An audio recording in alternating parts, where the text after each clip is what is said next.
there's a very specific formula we're going to talk about today that triggers the brain to pay attention when you speak. So I'm going to save that. What I will tell you is that I have spent my entire professional life in the field of psychology looking at why people do the things that they do, and more specifically, in the last several years, why do people buy products and services, and why do they not buy products and services? So we're really going to get into the psychology of sales and marketing. Now, our strategies I have pulled that you can use today in your business. Leaving here, you guys can all go out and use these.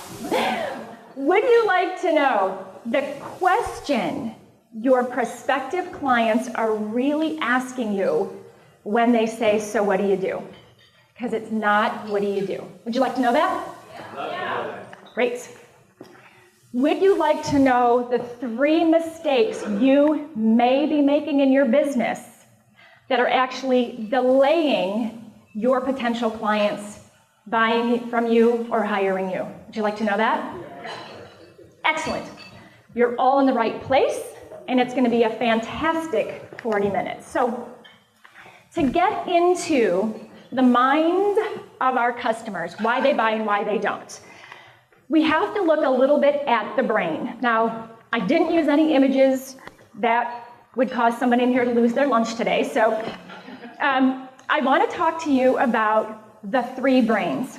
Now, everybody in here has heard left hemisphere, right hemisphere, right? We kind of all know that. And the brain is actually 3 separate brains with 3 separate structures and 3 very different functions. Now, this is as technical as we're going to get today, I promise, so bear with me. But as business owners who sell products and services, you absolutely need to know this. So the new brain, from an evolutionary standpoint, the newest brain thinks. This is the brain that takes logic and rational data, and it actually pushes it down to the other 2 brains. The next brain feels. It processes emotions and those gut reactions that we get. And lastly, the oldest brain, which is actually called the reptilian brain, you don't need to know that, we'll just call it the oldest brain, decides. It takes information from the other 2 brains, but it controls all actions and decisions. Your task as people who sell products and services is to get to this brain to trigger a decision. And we're going to talk about how you do that today. I'm going to share with you some very specific things you can do in your business. Now, the brain is amazing. If we take the brain as a whole, bring these all together, 100 billion living cells, 621,000 miles of interconnecting fibers, 621,000. And the brain only requires the power level of a 60-watt light bulb to operate for the rest of your life. Okay, that's it. That's all it requires. So if we know a little bit more about the brain, and hopefully now you do, let's take a look at the subconscious. How many in here think that companies market to you using subliminal data? How many think that happens? It does. Who in here watches Iron Chef? Okay. Iron Chef is huge for this. They do subliminal messaging for McDonald's about 3 times an episode. Your subconscious is picking this up. Your conscious brain is not. But you're being marketed to by McDonald's through Iron Chef, just so you know. All right. So here's a question for you. What percentage do you think, and you guys can throw some answers out, what percentage of our thoughts, emotions, decisions, and learning occur without our conscious awareness? What do you think? 60, 75, 80. Gosh, I feel like an auctioneer. What was that, Michelle? Going once. It's actually 95%. So what that tells us is that those conscious cognitive processes actually play a small part in our decision making. And there are actually studies from Stanford University. They hooked the participants up to EEGs and MRI machines, and what they found is that the brain makes a decision about 8 seconds before you're consciously aware of it. The brain decides, and then about 8 seconds later, you say yes or no. Okay? So we're going to talk today, how do you get to the part of that brain that decides? What do you need to do? And how many people in here think that they have had behavioral psychology used on them in the last month? Really, folks? Come on. Seriously? Okay. In the last week, behavioral psychology. Okay? All the time, everybody. In the last few minutes. Oh, every hand better be going up right now, because Jeremy did it earlier. I did it earlier. When I was asking you those questions, would you like to know? And what was your response? Yes. Were you saying yes to the questions I asked you, or yes to me? Oh, you didn't know that, did you? You were saying yes to both. And you were also saying yes to both the questions Jeremy was asking you and Jeremy. The brain is very visual. You're looking at Dawn Langerock and saying, yes, yes, yes. How many of you have been in a motivational conference and had the presenter like, do you want the best life ever? What's your response to that? Yes. Do you want to wake up every day joyful? Right? They're getting you into the yes mindset. And it's just not that motivation, it's you're saying yes to the speaker.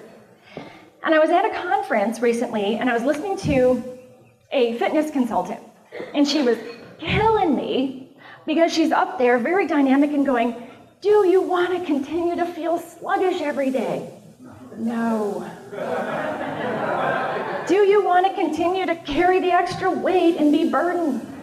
No. Well, they weren't just saying no to her questions, they were saying no to her. And I watched the energy level of her audience dive. And I talked to her after, and she's like, I don't know what happened. I'm like, I do, right? So get your clients into the yes mindset. Do not ask questions that their answer is no to, right? So this part of the brain that decides is very complex from the standpoint that it helps us maintain our life-sustaining functions, our breathing, our heart rate, our respiration, our blood pressure, everything that keeps us alive. However, it is remarkably simple in what triggers the brain and what triggers a purchase decision. So let's talk about your compelling marketing message. And there's a lot we could talk about, but I really wanted to hit the high points for you today. I'm going to tell you the 2 painfully common errors you may be making in your what do you do statement that are costing you clients and money. I want to talk to you about that question I alluded to earlier. What are your potential clients really asking you when they say, so what do you do? And then the formula that I'm going to talk about that gets your clients to take action. And when I say that, it could be to set up a consultation with you, to visit your storefront, to say, I need your card, we should talk. Because anything that you do from a sales and marketing perspective should include a call to action, right? So that's what I just talked about. Are they going to meet with you, get your card, set up a consultation? So the 2 painfully very common errors. Okay, this is your client right here if you give the wrong information, too much information.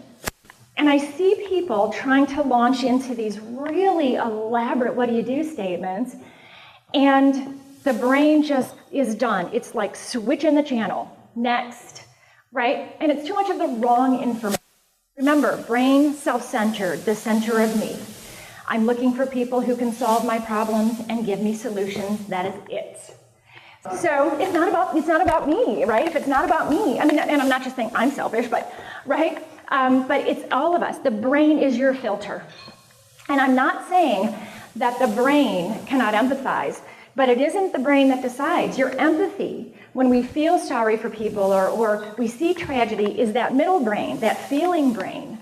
And it sends messages down to the brain that decides about that. And the brain that decides goes, wow, that's lucky it wasn't me. That's how the brain thinks, right? We empathize, we think, but the brain decides based on itself.